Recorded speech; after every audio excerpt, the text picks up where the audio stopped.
Superheroes, super healthy cookbook. Didn't know Superman and Batman and the Green Lantern could cook. And we'll definitely look at that one.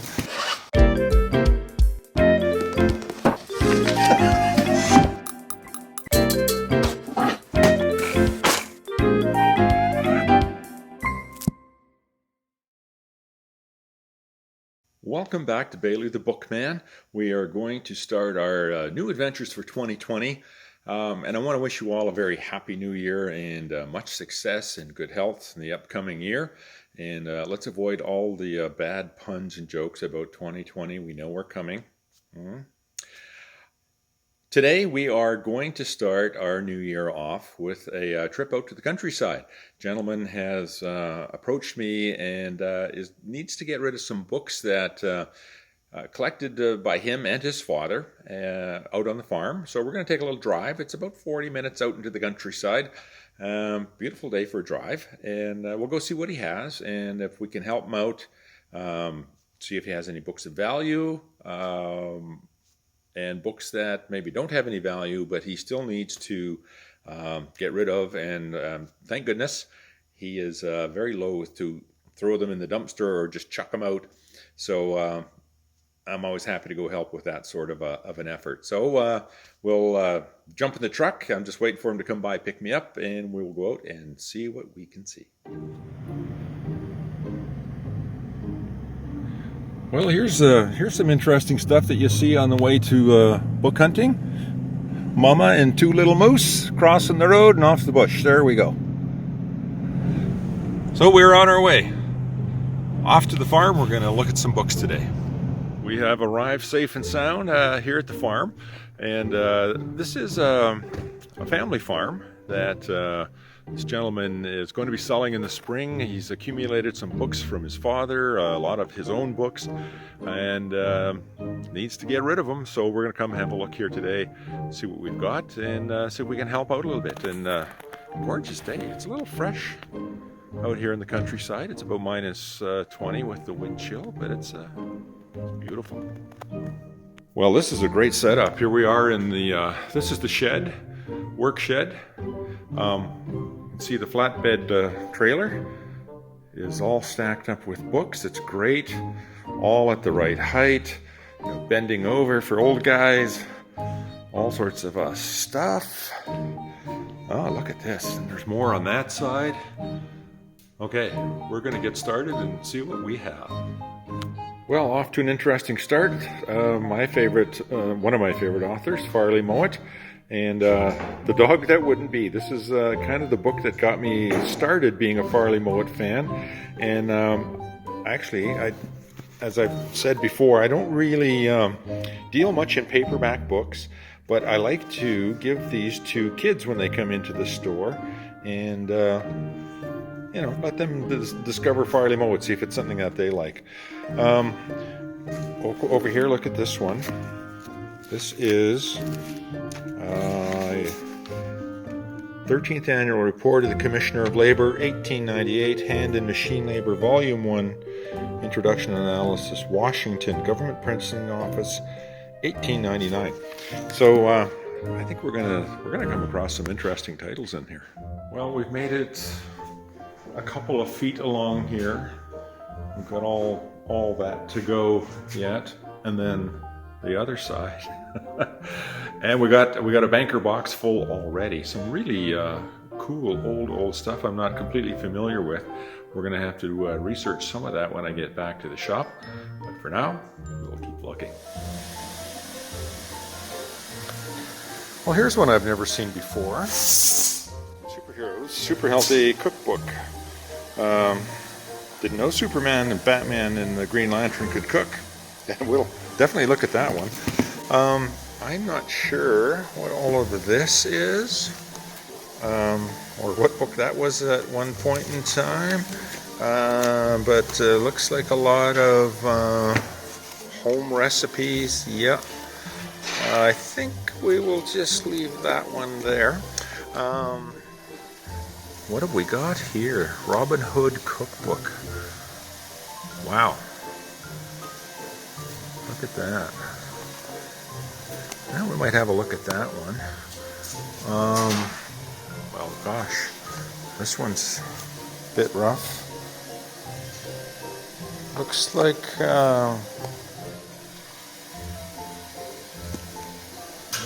some kind of animals, grains. Wonder if the rest of it's in here. Don't know.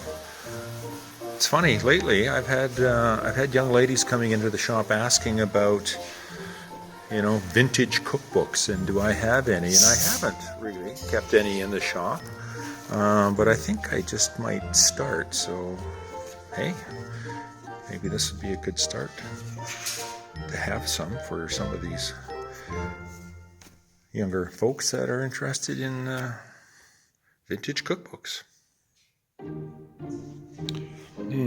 Party games for adults. I wonder if we should look inside this one. Yeah. Okay, pretty tame. Don't need that one. Oh, well, here we go. Who doesn't need to learn how to disco dance? Oh yeah, all the moves. Get down. Yeah, get back up. Let's disco dance. I'm gonna take this one. Well, we're down to our last box of books right here. We're going to go through those, and then we'll just pack them all up, get them back to the shop, and do a little research, see what we have, and then make an offer on what we're going to keep, and then maybe help sort out the other stuff that needs to go away, because as I mentioned earlier, the property's going up for sale in the springtime, and the books need to find a home, so we'll get that done. Okay, well, we finished up with all the books, and on the way back, we've come across a bison herd. So that's 3 moose and a whole bunch of bison. And it looks like they don't like us hanging around much. Beautiful animals.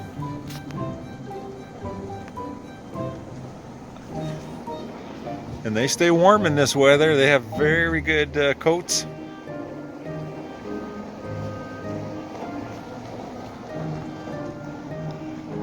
Yeah, they're all giving us the big hairy eyeball. Okay, we'll go.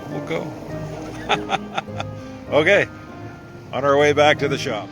As promised, we are here at the shop with the books we recovered at the shed out on the farm. We have 3 boxes, so I kind of picked a few out that we could have a quick look at and see.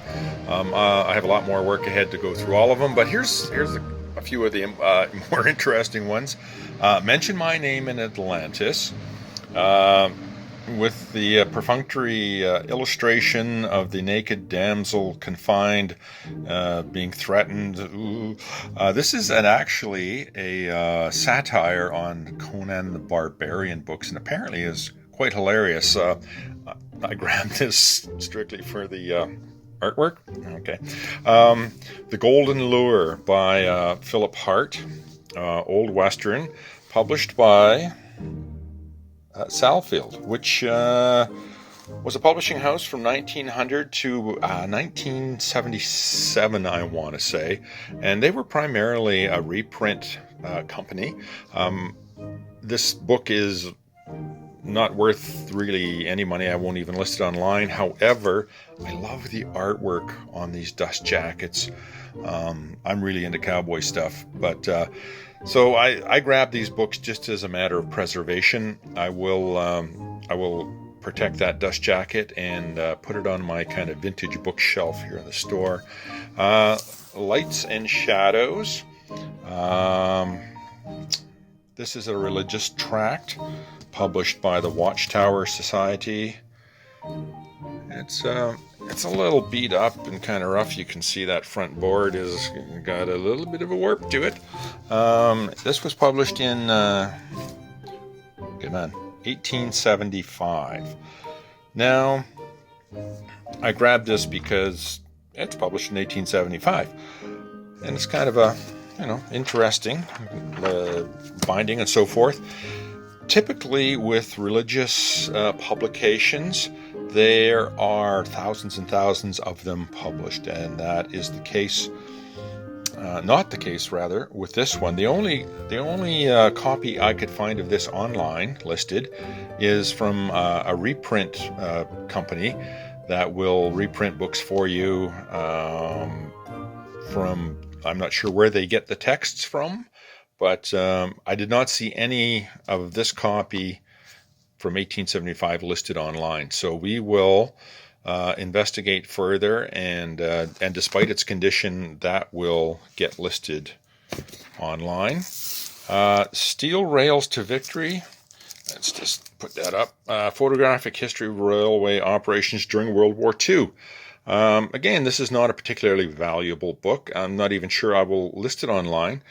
But I have customers that come to the store that are interested in World War II books and railway books specifically. So this is kind of a neat one.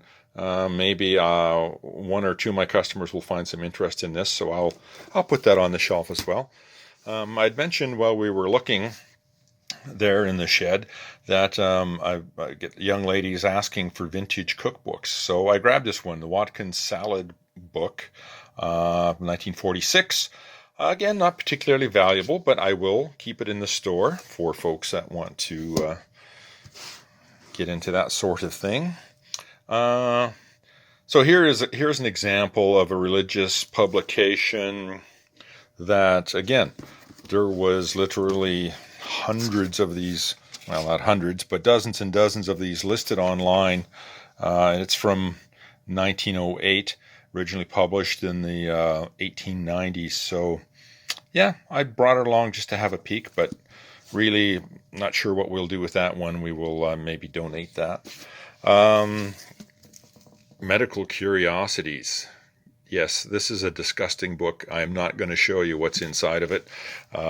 It was originally published in 1896, the original publication date. This is a reprint by Hammond.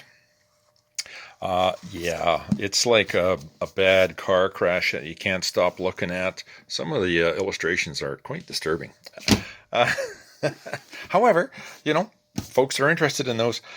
This one, being that I am a huge Star Trek fan, have been since I was 10 years old when I started watching the original series with my father. Huge fan of Next Generation. I'm going to take this one home. Yeah, engage. Well, thanks for joining me for our first Bailey the Bookman adventure of 2020. Looking forward to a whole bunch of new ones, and who knows where we'll go, what we'll see. But we will always be looking for books, checking out books, and maybe building a few books. I have my handle tools are coming from England any day now. Very excited to see those when they arrive. I will show them to you, and I'll be happy to do that. Okay, thanks for watching. See you on our next episode of Bailey the Bookman.